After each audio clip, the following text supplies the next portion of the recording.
old are you? 19. What do you do for a living? Right now Is not an answer.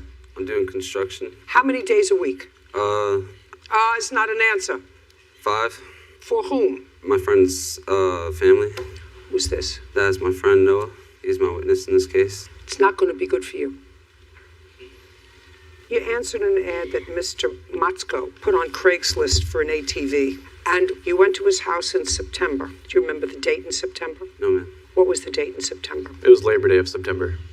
It was a Monday. What did you need an ATV for? To go riding with my friends. How much were you asking for this ATV? $3,400. The defendant came to look at it, Yes, ma'am. and he agreed to pay you the $3,400. Yes, he wrote me a check. When had you purchased this ATV? In 2012, How much did you pay for it? I paid $3,500 for it. Well, explain to me how it only depreciated $100 since you bought it 4 years ago. Because I put a snorkel kit on it, a radiator relocator kit on it, aftermarket tires and rims, and the engine has also been rebuilt. So I was wanting to get a boat, so I was selling that to buy a boat. That's the price he agreed to. Yes. Sounds a little much to me after 4 years, but that's the price that he agreed to.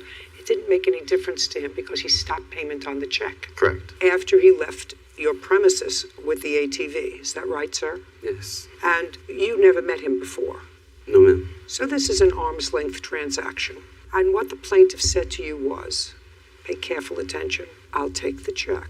I'm holding on to the title. When the check clears, I'll give you the title.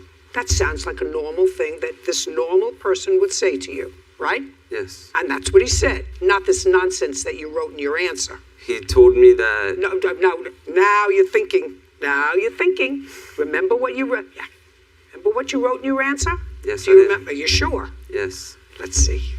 Tell me what you said. I told him that I would write him the check. I'd give him the check as collateral to take the ATV home, and that he would mail me the title. And he told me that it was in perfect condition, nothing was wrong with it, and that he would happily take it back if there was anything wrong with it or if there's anything I did not like. Is that what you told him? No.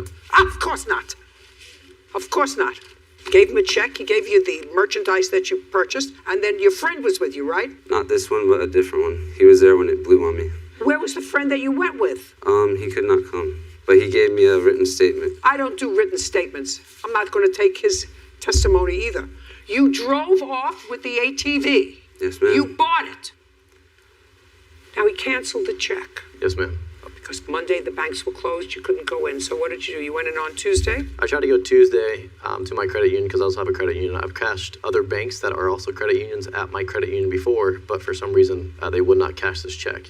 His bank is all the way in Merritt Island, which is approximately 2 hours from my house. So he's a very nice kid. So I asked him if he could bring me the cash and we could just exchange title and bill of sale then. He said absolutely. So he sent me a text message. On what date? That was on Wednesday of that same week. So now he's had the ATV Monday, Tuesday, and Wednesday. Yes, ma'am. And you have text messages to establish that. Correct. Okay, so on Wednesday he wasn't complaining, moaning, anything else about the condition of the ATV? No, it's still running good.